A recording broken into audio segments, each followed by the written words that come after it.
Hi everyone, this is Zach Abrahams here, hopefully bringing you a 49-second Devar Halacha on the topic of Sefirat HaOmer. So what does a person do if they're not sure whether they counted or not? Can they continue counting with a bracha? That is the question. So Rav Melamed says that in this situation, a person can continue counting with a bracha because we only defer to the opinion that says that you can't continue counting with a bracha when one is certain that they missed a day.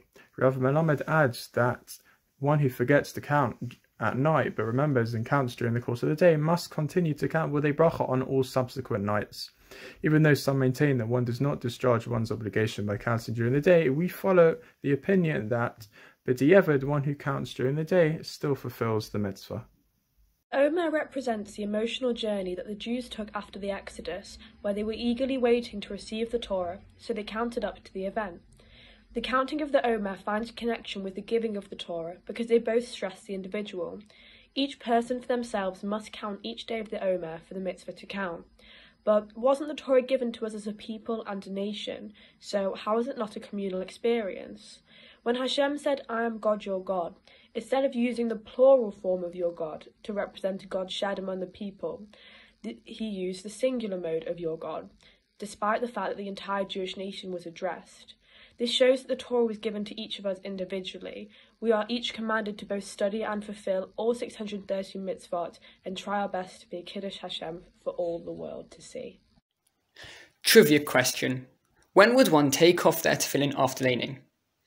Some people, for example, it's quite commonplace in Israel, they do not wear tefillin on Chol HaMoed as it is still treated as a chag.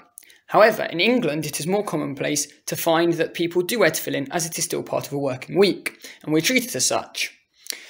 However, normally one would take off their tefillin before Hallel, but on first day Chol HaMoed Pesach, we keep it on till after the laning, as the last line from the first sefer is V'hayala tot al yadecha ula totafot beininecha ki b'chozek yad hotzianu Adonai mitzrayim. And it shall be a sign upon your arm and totafot between your eyes with a strong hand Hashem removed us from Egypt.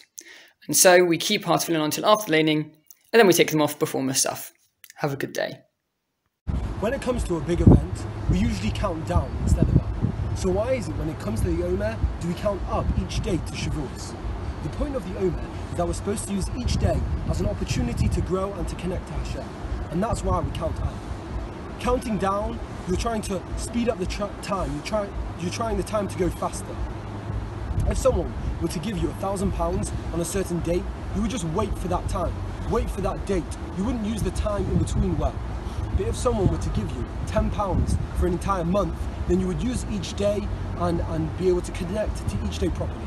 And that's the point of the Omer, to connect and to grow and to connect to Hashem each day, trying to use each day properly and use all the 49 days. And we should have an incredible Chag and an incredible Omer. The Torah calls Pesach Chag HaMatzah, but we call it Pesach. So why do we do this? So Rav Chaim Volodin explains that the word matzot and mitzvot are spelled exactly the same in Hebrew. So Chag HaMatzot can be read as Chag HaMitzvah, meaning that leaving Egypt and receiving the Torah, the Jewish people now have the opportunity to earn great reward by doing the mitzvah. So Pesach, on the other hand, means Passover. Hashem passed over the houses of Bnei Israel. So by calling it Pesach, we emphasize the good that Hashem has done for us. So Chazal teach us not to serve Hashem with an eye to the reward for the mitzvot, but rather we should serve Him out of a sense of love and gratitude. So by calling it Pesach, we de-emphasize the reward that each mitzvah brings, and instead focus on the good that Hashem has done for all of us and of Bnei Israel.